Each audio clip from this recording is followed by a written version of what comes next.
Hello, everyone. Welcome to the Behavioral Health Echo Series. It's nice to see all of you again. Welcome back. This Behavioral Health Echo Series is brought to you by the Center for Substance Use Training and Telementoring, CSTAT, a division of the Be Well Institute here at UT Health San Antonio.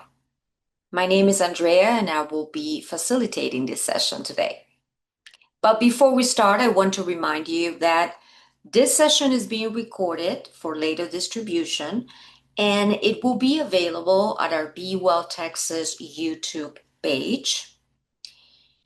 To help us with attendance, please continue adding your names, email addresses, and affiliations on the chat. That help us to keep track of the attendance, and especially if you're seeking CEUs today, we definitely would like for you to identify yourselves.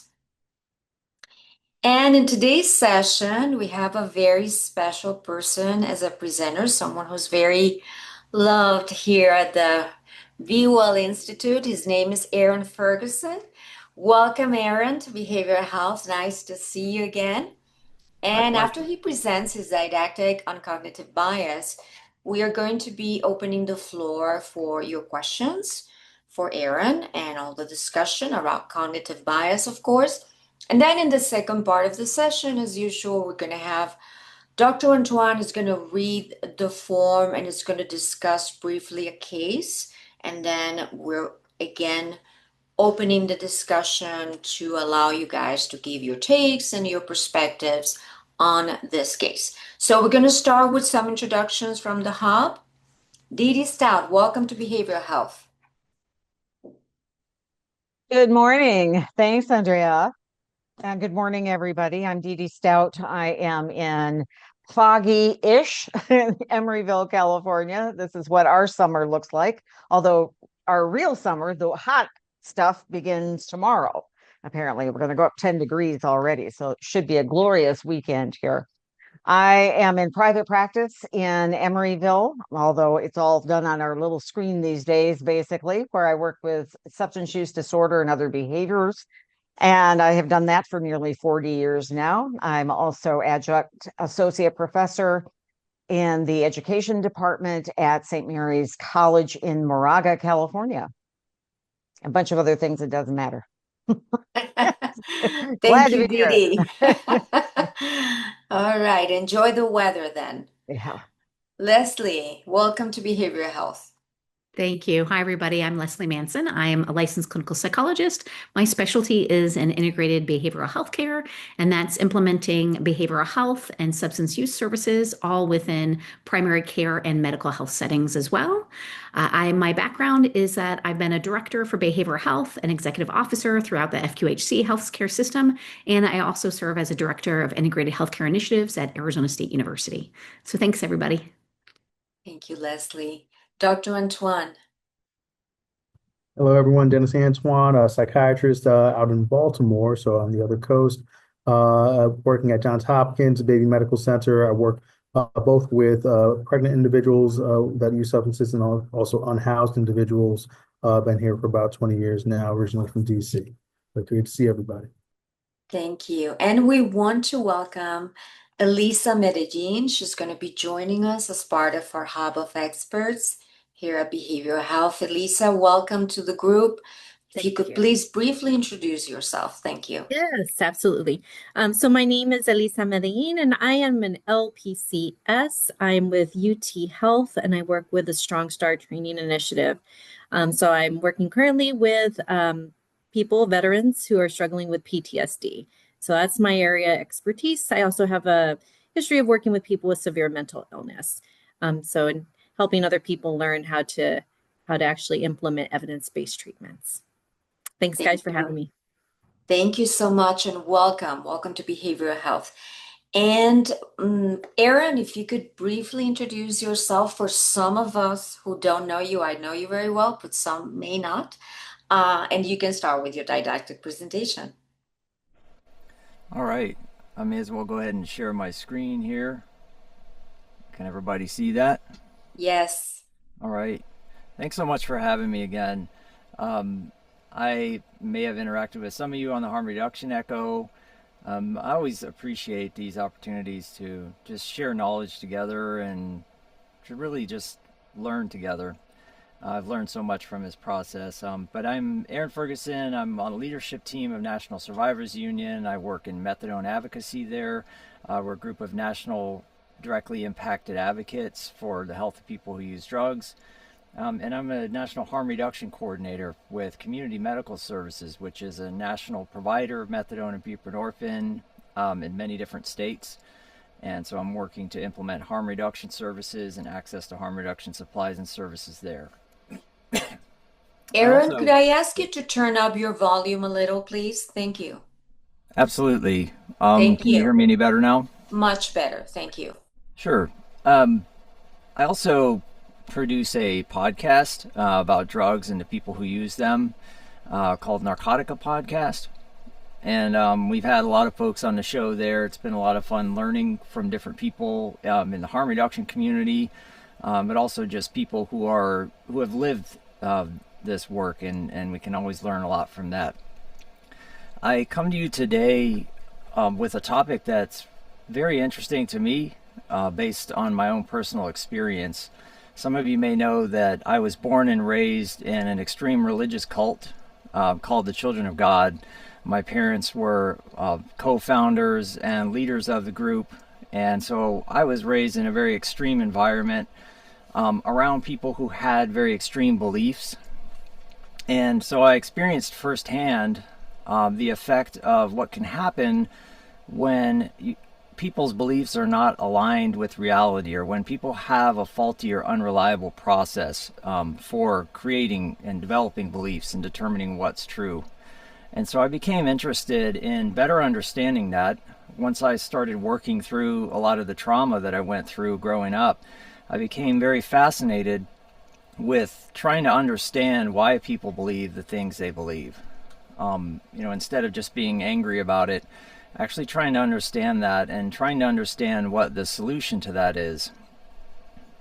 So this is what's led me to understand more about this topic, and I'm learning more every day, but I hope that I can help to provide some useful information today so that folks can better understand that. And not only that, but how to interact with people who have beliefs that you don't understand, or who may believe things that are clearly untrue. So we'll be applying what I've learned directly to stigma today and cognitive bias, which is what ties all of this together. I've added this quote here because I've come to believe that being scientifically literate is really the answer, and it's an intellectual vaccine against charlatans who exploit ignorance. And I like this quote from Neil deGrasse Tyson. I think there is a lot of misinformation, and misinformation has spread more rapidly with the advent of the internet nowadays, and it can be really hard to determine what's true or not. It can be easy to be swept away by really just the maelstrom of information that's out there, and not be able to determine what's real or true or not. And when I refer to scientific literacy, what I'm talking about is knowing how to think. So this doesn't mean that you have a lot of facts in your brain, which is great. It's great to know a lot of facts and have a lot of knowledge. But when I refer to scientific literacy, I'm talking about the process that we use to determine whether something is true or not. So it's not what to think, it's how to think. And I believe that if more of us got better at doing that, we would have more people who believe true things. And I think most of us would say that we want to believe true things and disbelieve false things. And so that is the flag that I'll plant on the field before we move forward with this presentation. But there's a big problem when it comes to this. There's been research done looking at the differences between the opinions of the average person in the public and those of scientists, and there's quite a gap there on a number of topics. And these are different topics that have been well established, that there's a lot of research on, but notwithstanding, you have this massive gap between when you ask the average person about these different topics and then you ask what the consensus of a scientist is. There's a huge gap there. And so here in the United States in particular, we seem to have a serious problem with A, people understanding what science has to say about things, but B, people really trusting the scientific process. And I think a lot of this has to do with the way that science is communicated, but a good portion of it also has to do with how we form beliefs. And this is something that we learn early in our life. We develop tools and processes for how we, whether we either accept a claim or reject a claim.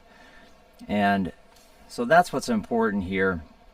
And there have been different solutions that have been proposed to this problem. How do we get people to make better decisions? How do we get people to be more aligned with the nature of reality? And one of the prevailing models that has emerged as a way of dealing with this is known as the information deficit model. What the information deficit model posits is that A, people believe untrue, or let's say stigmatizing things today. If somebody believes something that's untrue, unscientific about the people that we care for and is stigmatizing, that the reason why is because they just don't have enough information. They just have the incorrect information, or their information bank is incomplete. And if we can just give them the right knowledge, if we can just educate them, well, they'll change their mind. They'll come over to believing the things that are factually correct. And so this has been the predominant way of addressing misinformation, is we just counter it with correct information. We just put lots of correct information out there, and that should solve the problem. Unfortunately, there are some pretty major problems with the information deficit model. The first of these is that research shows that simply providing information doesn't necessarily change people's viewpoints. In addition to that, it can actually backfire. And there's research on something known as the backfire effect, which is when you provide information that conflicts with someone's existing beliefs, it can actually make them more entrenched in their existing beliefs than they were to begin with. In addition to that, people don't learn how to think. If we just tell people what to think, then they're not really developing tools for themselves to figure out what's true or not, or to work through and question what they believe and to test what they believe. So the information deficit model, it works to a certain extent, but there are key places where it fails. And I think these are the key places that we need to focus on if we want to change people's minds, if we want to bring people to a place of less stigma. This is some research specifically looking into the backfire effect. If you introduce people to negative information about a political candidate that they're in favor of, they actually will increase their support for them. Or giving them simply accurate political information often makes them more strongly believing in their original misconceptions if the new information contradicts their existing beliefs. There was a study looking at parents who were against vaccination. If you just show them evidence supporting vaccinating their kid, it actually made them more likely to believe in a link between vaccination and autism, less likely to want to vaccinate their child. So there's significant evidence out there showing that just giving people factual information actually could have the opposite effect. And so that's a problem, right? Do we have a fact-resistant strain of human beings here that we're dealing with? What's going on? Well, there's a pretty interesting theory that explains what's going on here. It's known as low information rationality. And what that means is that basically we have limited time for gaining and disseminating new information. And because of that, we use shortcuts. And for most of our evolution as human beings, we haven't had a lot of time to sit around and try and figure out what's true or not. We've been running away for our survival. Here you see our early hominids climbing up a tree, running away from a saber-toothed tiger, and you don't have a lot of time to scratch your head and say, I wonder if what I just did is wrong or right. And so most of our cognition, most of the way that we think is on the fly. And we've just evolved that way. We've evolved to be able to think quickly, to act based on intuition. But there are key instances where intuition breaks down. And it's specifically when we need to analyze something, when we need to take a step back, and the types of questions that require a different type of thinking. And now you add this to the fact that knowing something doesn't necessarily accompany confidence, and confidence doesn't necessarily accompany knowing something. So just because someone is confident doesn't necessarily mean that they have knowledge. And in many cases, a person who is incompetent doesn't feel disoriented, perplexed, or cautious at all. Instead, when we're incompetent, we are excuse me. Instead, when we're incompetent, we're often blessed with this type of confidence and buoyed by something that feels to us like knowledge. So this is kind of a problem here, because not being ignorant doesn't feel like being ignorant. It feels like being knowledgeable, and confidence can get us pretty far in life, believe it or not. Even if we don't know what we're talking about, if we act confident, sometimes we can get ahead, right? And we see this happen all the time. When we're incompetent, we tend to overestimate our own skill levels. We fail to recognize the genuine skill and expertise of other people. And we fail to recognize our own mistakes and lack of skill. There's research looking at all of this, where people who are professed experts tend to be a little bit less likely to re-examine, what they're supposed to know. When people look to us for knowledge, we want to have answers and we want to be confident. And it's often stigmatized to be a little bit uncertain. Well, here's where we get to the topic of cognitive bias. And we're all members of the Dunning-Kruger Club. And the first rule of that club is that you don't know you're a member of it. Dunning-Kruger is an effect that's been identified where, it's what I just stated, confidence is inverse to knowledge. So the less we know about what we don't know, right? So this is a problem, right? Confidence gets us ahead and it makes people believe what we're saying, and that's where we have charlatans that will step in when there's an information vacuum and they appear confident. And people say, people like my parents, they say, this person seems like they know what they're talking about. And I feel inadequate in my life in certain ways, so I'm going to latch on to that. And this is how cults form.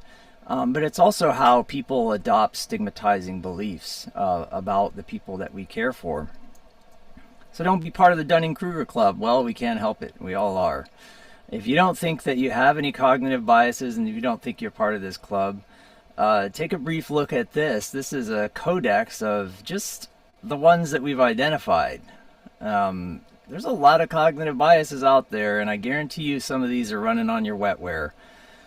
So this is more about having a sense of humility about what we know and don't know. Whether it's what we should remember, just having too much information, needing to act too fast, not having enough meaning associated with the things that we're trying to remember. There are just a ton of ways that our wetware breaks down. And so we need to start from the humility of accepting that. One exercise that I like to do to demonstrate some of this is the Muller-Lyer illusion.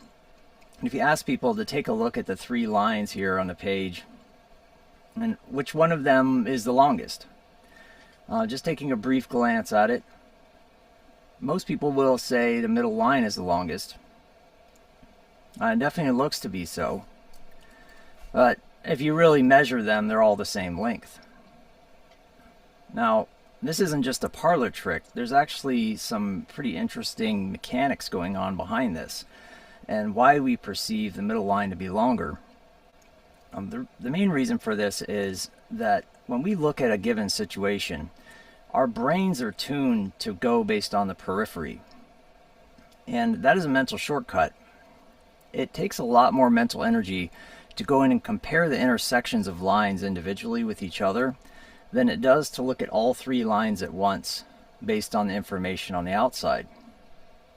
So it's a shortcut that we're taking that makes us see that middle line as being longer. Here's another example from history. These were planes that were coming back from bombing sorties in World War II. Now, if you saw airplanes coming back like this, with bullet holes where all the red dots are, and it was your job to decide where to put the armor on this airplane, where would you put it? Now, a lot of the generals back then were of the consensus that they should armor these planes where the red dots were. And that's the general intuition. Here we have planes that are being shot at from the ground, from other planes. Look where they're being hit. Let's put the armor there and protect them from being hit. Well, that would have been an unfortunate, grave mistake. And fortunately, a Hungarian mathematician stepped in and said, hang on a second. What about the airplanes that didn't return? And this is what the ones that did not return would have looked like. And this is a well-known example of something known as survivorship bias. We tend to look at the aspects of things that we can see in front of us and to discount the ones that we can't. And this tends to apply to things like harm reduction, methadone treatment. People look at it and say, well, look at the folks who are seeking those services. Look at all the things they're struggling with. They seem to not be doing so well in life. Maybe they're nodding off, or maybe they're unhoused. That must be caused by the treatment.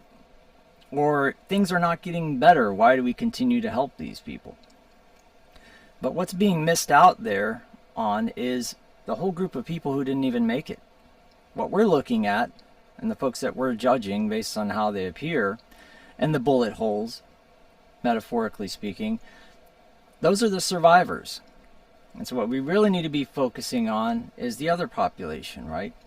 So this is another example of ways that the way that we think break down, our processes of thinking break down based on shortcuts and heuristics that we take. So here we're going to go through a few little quick tests. This is a great podcast. If you think you're smart, it taught me a lot about cognitive bias. It's helped me to understand the ways that I have bias in myself. One of the biggest things for us to understand to do this work well is just to accept that we have it ourselves and be willing to do what we can to mitigate it. But these are some pretty cool examples of where bias kind of shows up. And these are just a brief, small window into just a couple of different types of bias. So this is a very common test that's been given to many folks. But if you say a bat and a ball costs $1.10 together, and the bat's $1 more than the ball, how much is the ball? If you just look at this and you had to answer it quickly, we're in a brief session here, most people are going to say, oh, the ball's 10 cents, okay? Because we got a bat and a ball that's $1.10 total, okay? So the bat must be $1 and the ball must be 10 cents. Problem is we read the first part of this sentence and our brains shut off. Because if we read the second part, we'd see that the ball, all right, the bat is $1 more than the ball. So the ball has to be 5 cents, right? Here's another example. If it takes 5 machines 5 minutes to make 5 widgets, how long would it take 100 machines to make 100 widgets? All right. Well, here again, we read the first part of the sentence. We say, okay, 5 machines, 5 minutes, 5 widgets. Okay, that must mean that 100 is going to be 100 minutes. Well, no, believe it or not, like the number of widgets has no impact on how long it takes the machine to make widgets, right? So it's going to be the same amount depending on how many is being made. And then the last example here, if you have a lake with a patch of lily pads, and every day that patch doubles in size, if it takes 48 days for the patch to cover the entire lake, how long would it take for it to cover half of the lake? Right? So this thing's doubling in size every day, and it gets to day 48 and it's halfway across the lake. Our tendency is to think, oh, well, it's got much further to go, but guess what? It only needs one more day to get all the way across the lake. So these are just interesting examples, and if you got any of these wrong, please don't feel bad, because guess what? This test has been conducted across all the most prestigious universities in our country, and vast majority of our smartest and best and brightest students got these tests wrong. These are the scores across those universities. The average high score was a 17%. So the only 17% of the average of our most prestigious universities got all three of those questions that I just asked true. And it's not because we're dumb, okay? That's what I'm here to show today. It's just because there's a certain way that our brains are attuned to work. And we have to understand that if we want to understand people who believe things that we don't understand. If I asked you what's more common, words that end in G or words that end in ing, you're gonna immediately bring to mind words that end in ing. It's just easier to do. You're gonna say, oh yeah, that must be more common. But guess what? Words that end in G are a greater subset than the words that end in ing, right? Ing is a subset of G, so G has to be more common. Same thing with Y. Oh, what's more common, words that end in Y or ly? It's just easier to bring to mind words that end in ly. Here's a pretty cool one. All roses are flowers. Some flowers fade quickly. Therefore, some roses fade quickly. All right, is that true or false? All roses are flowers. Some flowers fade quickly. Therefore, some roses fade quickly. Guess what? A large majority of college students endorse this syllogism as valid. In fact, it's flawed because it's possible that there are no roses among the flowers that fade quickly. There's been a lot of really fascinating research done by a psychologist by the name of Daniel Kahneman. There's a book called Thinking Fast and Slow that I can't recommend enough. But it's full of examples like this, where we take a look at a situation and the way that we think affects our answers. And as it turns out, when this translates to beliefs, it's highly impacted by certain factors that influence our views on controversial issues. And so there's research showing that depending on the topic, whether it's GMOs or global warming or vaccines, different factors related to our identity have different levels of impact on our beliefs. So when it comes down to it, what we're looking at here is two systems. We have one system that's attuned to thinking fast. It's that intuitive, it's that gut feeling. It's what we need to do when we don't have time to sit around and think about it, right? And then there's system two, which is a little bit more ponderous. Has to do with bracing for the start or focusing attention on one specific aspect of something when there's a lot going on. Picking out a specific thing in a sea of other things. It requires us to take a little step back and not just follow our knee-jerk reactions. And so we have these two systems. It's important that we have both of them, but it's really revolutionary to begin understanding that we have both of them, because then it gives us the ability to start to understand the way we operate and understand the way other people operate. What we're really talking about here, and this is a $3 word, but epistemology. What is epistemology? Epistemology isn't what you think, it's how you think. Epistemology is the process that you use to determine what's true or not. And so when we're talking to people in situations where they have stigmatizing attitudes and beliefs, this is where to start. Okay? We have to forget about the facts. We have to forget about trying to counteract what someone believes that we think is false. And we have to focus on how.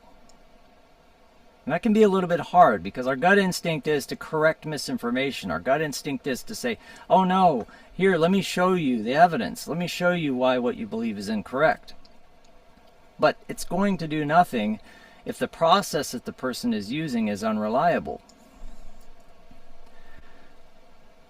What we all really need is a better baloney detector. And I can tell you, I could have used a much better baloney detector in my 20s.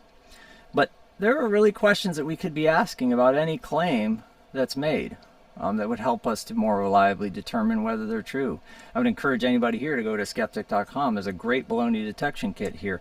But folks don't generally use this, right? We tend to believe for other reasons. Daryl Davis here He's a musician and author on the topic of race relations. This guy has helped over 200 people leave the KKK. Daryl has a closet full of white hoods. Okay? How did this guy get so many people in the KKK to leave? Well, I can tell you, it wasn't because he drilled them over the head with facts. All right? So let's think about this. How do you change people's minds? How do we cultivate a better epistemology? Well, the first step is the hardest one. You have to shoot the messenger. Okay? You're not here to deliver a message. If you really want to talk to someone and help them to shift their viewpoint, even in the slightest, you have to forget about being there to deliver a message. Be curious, cultivate curiosity, open-ended questions. How, who, where, when. And don't make claims. Claims are just going to bounce off of someone who's confident in what they believe. Use collaborative language. How could you and I figure out together what's true? Show me. Be willing to believe what they believe. Be willing to understand why they believe what they believe. Don't use their statements to talk about yourself. Focus on them. Be genuinely curious about why they believe what they do. And focus on what they claim to know, not what they claim to know, but how they claim to know it. So if someone says, oh yeah, the earth is totally flat, it's all a big conspiracy, the moon landing was faked, and going on and on. Don't drill them with counterfacts. Say, wow, that's interesting. How did you, how did you come to see things that way? And then try to get them to convince you. There's research showing that if you ask people how a toilet operates, if you just ask the average person, how does a toilet operate? Most people say, yeah, I know how a toilet works. But then if you ask them to describe it in detail, they become a little bit less confident. Oh, is there a lever here? Is it connected there? Okay, where's the plunger?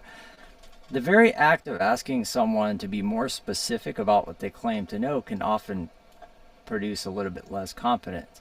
Now think about it. The goal here is not to completely get someone all the way over to your side. The goal is to collaborate with them on a better epistemology. So if they start off at 100% confidence and they leave at 98%, you've won. So be genuinely curious to know why people believe what they believe. And then politely ask for defeasibility conditions. This is important, okay? How would we know if this wasn't the case? This is how we think scientifically. We ask ourselves, in a world in which what I believe was not true, what would I expect to see? In an instance where this is not the case, what would I expect to see? How would I know if I was mistaken? Have I gone out and tested to see if there's any other potential explanations here? And then finally, be open to revising your own beliefs. I think that if we all can model more of intellectual humility, other people will be more willing to engage with us on these topics. I will say that this tends to work a lot better in one-on-one situations. Getting into online discussions can turn into a show where everyone's sort of putting on a show for the group. But if you can engage with someone one-on-one and be genuinely curious to know why they believe what they believe and be genuinely open yourself to revising your own beliefs, I found there can be a lot of productivity there, and people can be willing to revise some of their stigmatizing attitudes. This is just breaking the surface of this topic. I would encourage everyone here to take a deeper dive into it. It's fascinating. It's fascinating to see how we tick. It's fascinating to understand how other people tick. And I really appreciate everyone's time today. I'm really hoping that people have questions or that we can continue the conversation. Thank you so much. It is really fascinating, Aaron. Thank you so much for that presentation. I'd like to start with a question we have on the chat. Jacqueline is asking, what is the relationship between cognitive bias and substance use disorder? That's something I've thought about quite a bit, because I've counseled people who are struggling.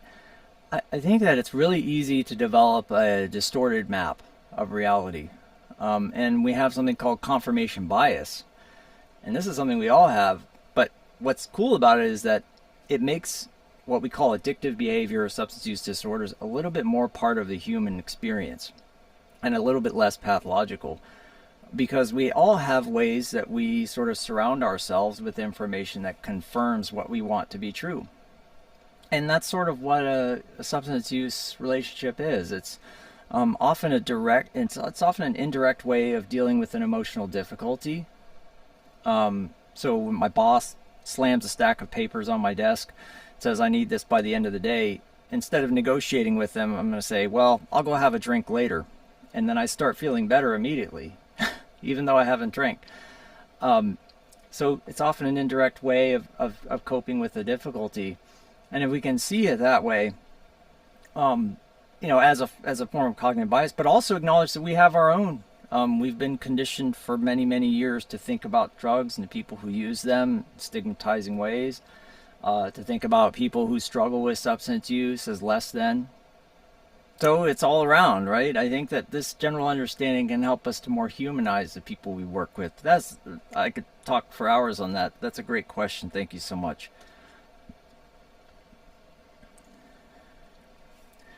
Other questions from the group or comments? And I dropped that, Aaron, I dropped the link.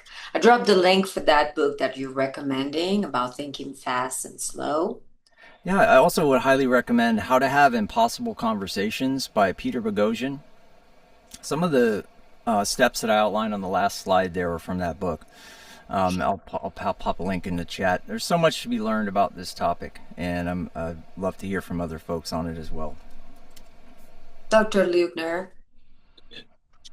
Yes, my question is, you talked a little bit about sort of ways of addressing a person to kind of see what their thought process is. Now, if you do have more of an audience, or you're sort of in a situation where there's more than one person involved, and you can't do one-on-one, are there other analogous techniques, or how you just use the same technique, it just doesn't work as well? Or? Yeah, that's a really tough one, because there's a totally different set of psychological rules that apply to groups. And there's something called pluralistic ignorance, which is what psychologists refer to represent when no one is willing to stick their neck out, because they don't realize that their viewpoint is actually the norm. So I might disagree with what a group is doing, but I think that if I stick my neck out, other people will counteract me, when in reality they'd agree with me. Right? So pluralistic ignorance is a massive trap. Cults are full of it, because they'll get into these extreme behaviors and no one wants to speak up. There are literal recordings of the Jim Jones cult, and right before they were about to drink the poison, there was a woman who spoke up, and she said, "Why are we doing this?" And the entire group jumped in on her, and I guarantee you that there were parents there with their children that were about to poison their children to death, and yet they were jumping on her for questioning what they were about to do. I guarantee you they had doubts, but when we get together in a group, there's something that happens.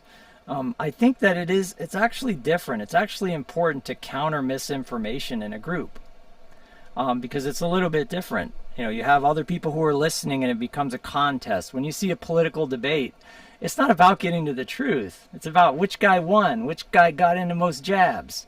That's unfortunate. I wish it wasn't that way, but that's how people tend to be convinced. And we have to ask, do we want people to be convinced of true things or false things? Do we want people to question? And this again goes down to epistemology. How do people determine what's true? And skepticism is so often conflated with cynicism. And they're two very different things. Skepticism is a positive endeavor.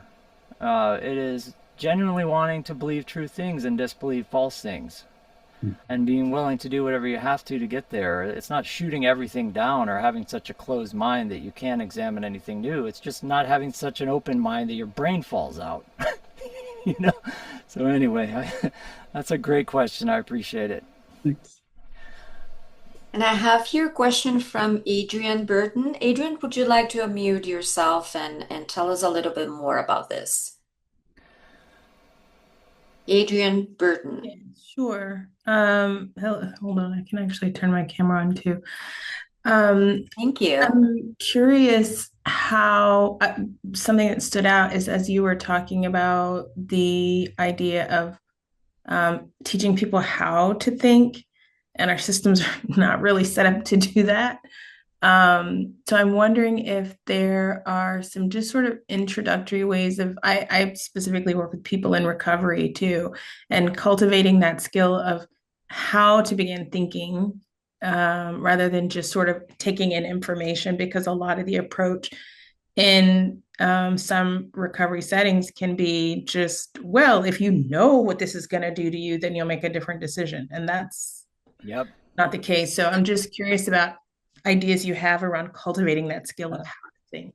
Oh, I think there are a lot of folks here who might have used motivational interviewing before, who have recognized its benefit. It requires a different mindset. Shooting the messenger is really hard. It really is. When we want to correct things that we see as incorrect, or we see someone on a train wreck and we just want to rescue them. But it takes more time, but it actually works. But it has to be authentic. Because if you're asking questions, if you're forcing yourself to be curious, other people can see that. So I think a lot of it has to do with like cultivating genuine curiosity in ourselves to understand the people that we work with, because they will see that authenticity in ourselves. There's a great toolkit called the Street Epistemology Toolkit, and there are even videos on YouTube. There's a guy that goes around and does it, just asking people questions about their strongly held beliefs. And you can see in real time, people will have a moment of what's called doxastic openness, where they just kind of pause for a moment and think. And that's what we want. Really, at the end of the day, we just want people to take a step back and think before they apply competence. I think we had one more hand up. Did we, or? No. Okay. Yeah, I do. I think part of it is probably picking your battles, like, not spending a lot of energy on a situation or group of individuals who are not really going to do anything that is worthwhile except try to shoot you down. How do you pick your battles? I mean, when do you think it's worth it to do this, and when do you think it's just the ground is not fertile? Yeah, I think like I think that there's a tribal aspect to this, right? And it's like when somebody belongs to a specific tribe, like it's in our nature to want to defend that. I think one indicator is if somebody starts to get really defensive, hey, just pull back. Like there's no need to force anyone to do anything here. This is a collaborative process. Someone has to be willing to collaborate with you. But what I found is that if someone believes something strongly, they usually want to tell you all about it. I mean, they'll talk for hours. They've watched YouTube videos. This is their pet idea, and they think that it's what makes them. That's another thing about conspiracy theories, is that it feeds a person's sort of feeling that they have a leg up. I have special knowledge that no one has, and they'll want to tell you all about it. So just listen, and then just forget about the facts and the specifics. Go down to the how. Stick to the process. Just keep coming back to the process, because if the process is reliable, then you should be using it too, right? If they're using the most reliable process out there, then you should be using it too. And let's figure that out together. Let's develop the most reliable steps, to determine what's true. But there's a lot more to be said there. I wish we had more time. Thank you. Thank you, Aaron. And this is a great discussion. In the interest of time, we're moving to some quick announcements, and then we're moving to the case discussion.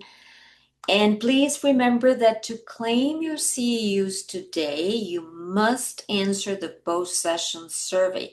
And please answer yes to the question, are you applying for CEUs today? Your certificate of completion will be sent to you 2 weeks after this session. Next. And at CSTAT, we're always looking for case presenters.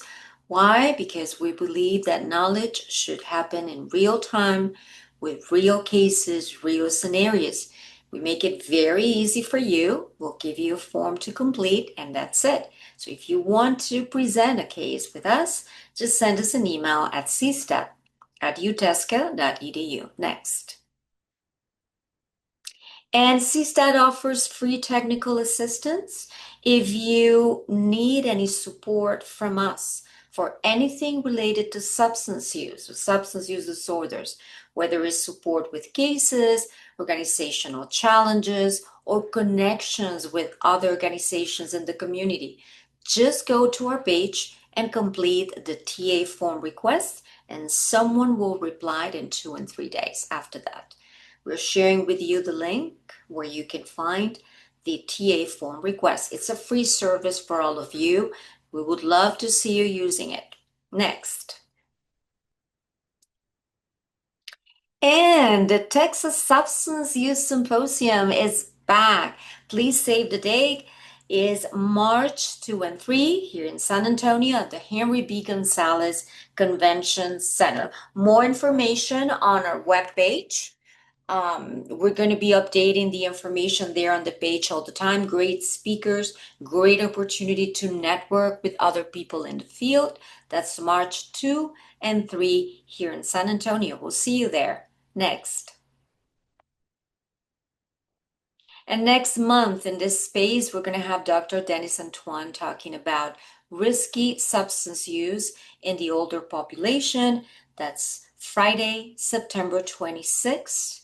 We'll see you here again. Thank you. And I think that right now we can share the case form and we're gonna, Dr. Antoine, if you can, as we show you the form, give us most important aspects of the case, and then we're gonna give our takes on that. Thank you. Not a problem. And I'm stepping in for the original presenter, Sophia Vaughn, who's a master social worker in Texas, working at a juvenile justice center. She's been there for maybe about a year and presenting a case of a 13-year-old who's in a situation that she's looking to get more input. The initial question of this for this 13-year-old heterosexual male is what medical help is available for moderate use of cannabis, also with anxiety and multiple psychiatric diagnoses. Let's just put it that way. The presenting issues that she identified as challenges for this individual are anger, also parental support lacking, and involvement with the juvenile justice department, which is where they meet. And she's stating that he doesn't take medications. And the goals, and as it says here, I'm just reading it off the screen, is that the department's goals are that the individual will get to a point of sobriety. Looking at strengths that were identified, it comes through as that really there's a good amount of critical thinking, and that the individual coming in for treatment in this case likes to be challenged. And it goes further to say that there really hasn't been much interaction at this point. There's has been the initial portions of the client interaction, and they're building rapport with using mostly motivational interviewing, which has been responded to positively. So that's been something to highlight. And cannabis has been the main substance of use that's been noted thus far. In terms of counseling and other treatments, it's not too much to date with substance use disorder counseling going on right now. And there have not been medications for opioid use disorders, which is not relevant to this person, nor are there medications for any other types of substances. And the first session is supposed to be this week. So this is in real time. We just got this form in a few days ago. Now, what is of note, there are many mental health symptoms that go along with the diagnoses mentioned before. And there are medications, which I'll come to in a bit. But at this point, there isn't a clear picture of the ACEs score. And there is a history of parents' divorce, some neglect, and biological substance use disorders in both parents. Now, coming towards the end of the presentation, it also looks like the individual is in a deferred prosecution agreement and is receiving medications, guanfacine, and also risperidone. And at this time, as mentioned before, the main modality is motivational interviewing. So it seems like there's a lot to work with here in terms of opportunities. That's the overall presentation.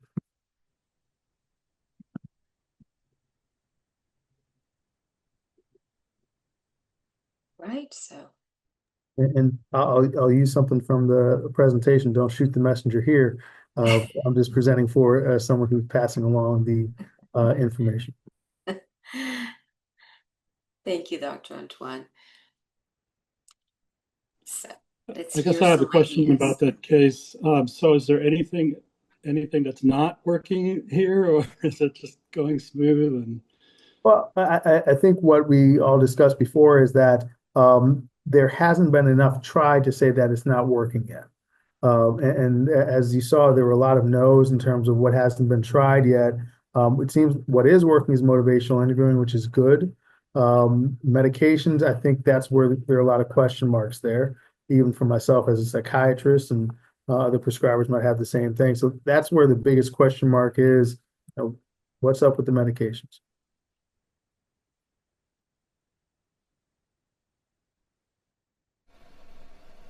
Yeah, I know. I will say, like, the process of building trust is so often circumvented. I think that this kind of goes back to some of what I was talking about before. Is like we have to check our next thought often, and even if we want to help, even if our intentions are great, because when someone presents a problem, looking at it from the outside can be one of two things, or it can be both at the same time. It can be helpful. We can see things that the other person can't see. But we also can tend to jump to solving. We can tend to jump into solve mode. And the motivational interviewing, I saw that you're doing some of that in there. That really does take time, because sometimes the questions that we ask in that process don't even seem to be relevant to the problem at hand. But it's more about rapport. And that's a key step that I probably should have covered more in the presentation, which is building rapport. Let's talk about things that have nothing to do with what we're actually talking about. And the reason for that is that there's a lot more going on there. We pay attention to tone of voice and body language. There's some research showing that as much as 70% of communication has nothing to do with the actual words that are being said. And so when we're in that trust building process, we have to be patient enough to do that. And so I think that, again, as you've said, it's going to take time to gather that information, to be able to make an assessment. And then when the assessment is made, we present it as a collaborative process. We say, how do you think, what would you think about this? Or how could we do this together? How could we solve this together? Or how could we work together to determine this or that?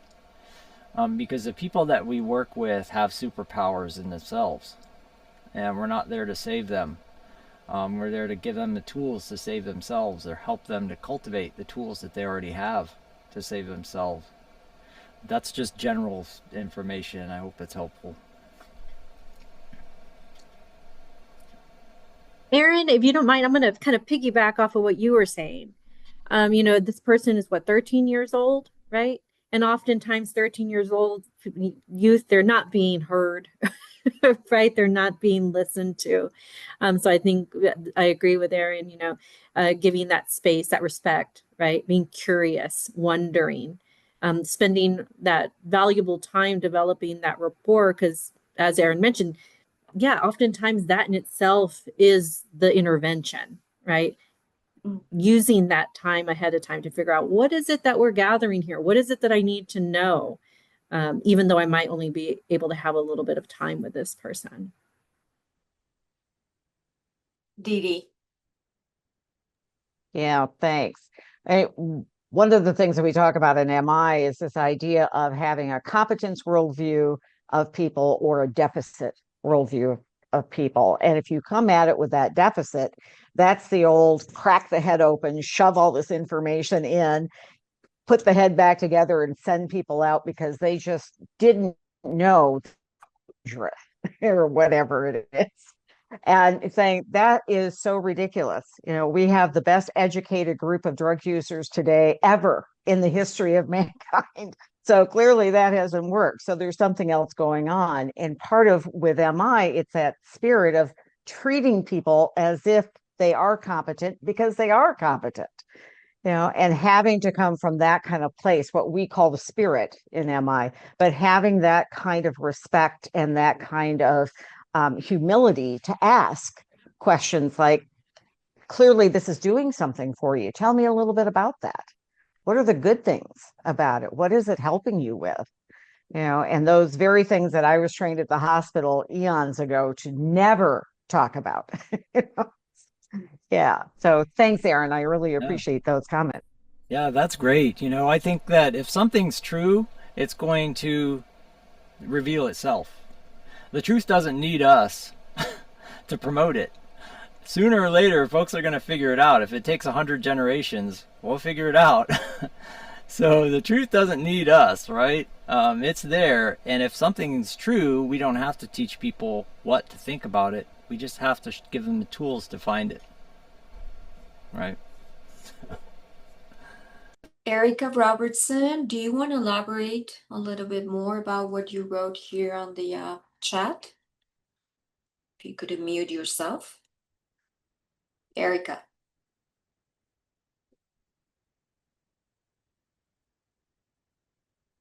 Okay, I read here that she says building trust by figuring out what he responds to best.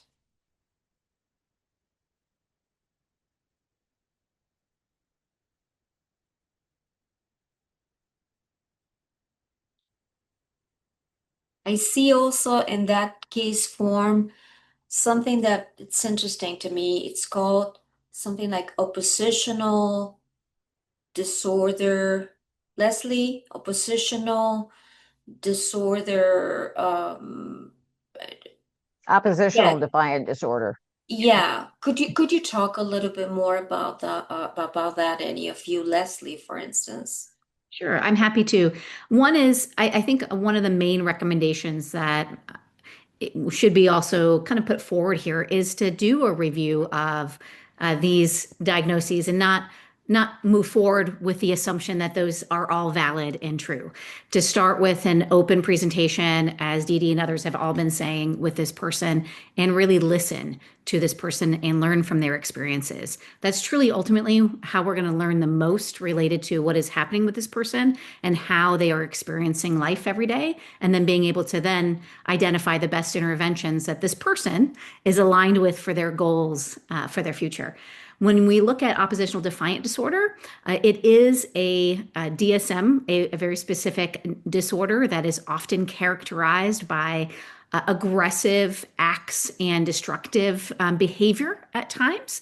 It can also be something where people will describe as argumentative behaviors, and it often gets placed onto youth's diagnoses when they are involved with any kind of court or police interactions or substance use interactions.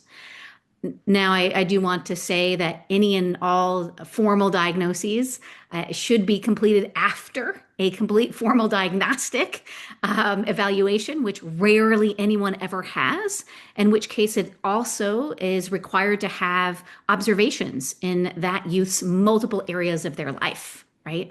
So it is really important to note that although these diagnoses might be on there, we don't know the reason why they're there or the background. And sometimes it could be something that people put on because they recognize this youth had some sort of interaction with the law, justice system, or substance use, or had some sort of defiant behavior related to things. I also will note on that list, this youth also has experienced significant history of trauma in some ways.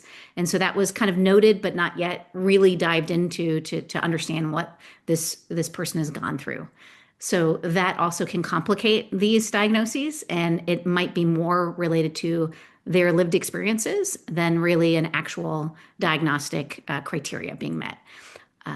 So I And do know, oh, go ahead. Oh, I was just going to jump in, Leslie, for a second, going back to our talk about stigma, that Yes. this is so important to think about because those labels are going to follow that young man around probably for the rest of his life now. It's very hard to get those things off. I know because I've been misdiagnosed, and I suffered a lot of serious consequences. So these are really serious things. Yeah. And if you just imagine yourself, let's say you're driving along in a car and the car shuts down, all the windows lock, everything locks down and you can't get out. Your immediate response is going to be to freak out, like bang on the steering wheel, bang on the windows. If you're in a cave and there's a cave in and you're trapped, your immediate reaction is going to be to freak out, get me out of here, right? That's our natural instinct. And not to take a step back, and it takes you a while to calm down and be like, okay, how am I going to get out of here? Right? What can I do here? So you can do that with them. Thank you, Aaron. And I was going to ask Leslie to do a summary, but I think you already went through the most important points in your last intervention. It's 101. I want to thank all of you for a great session. Aaron, so nice to have you again. I hope we can have you more times in the future. Thank you. Thank you to everybody, and we'll see you next month. Please don't forget to answer the post-session survey. We'll see you next month. Thank you. Bye, y'all.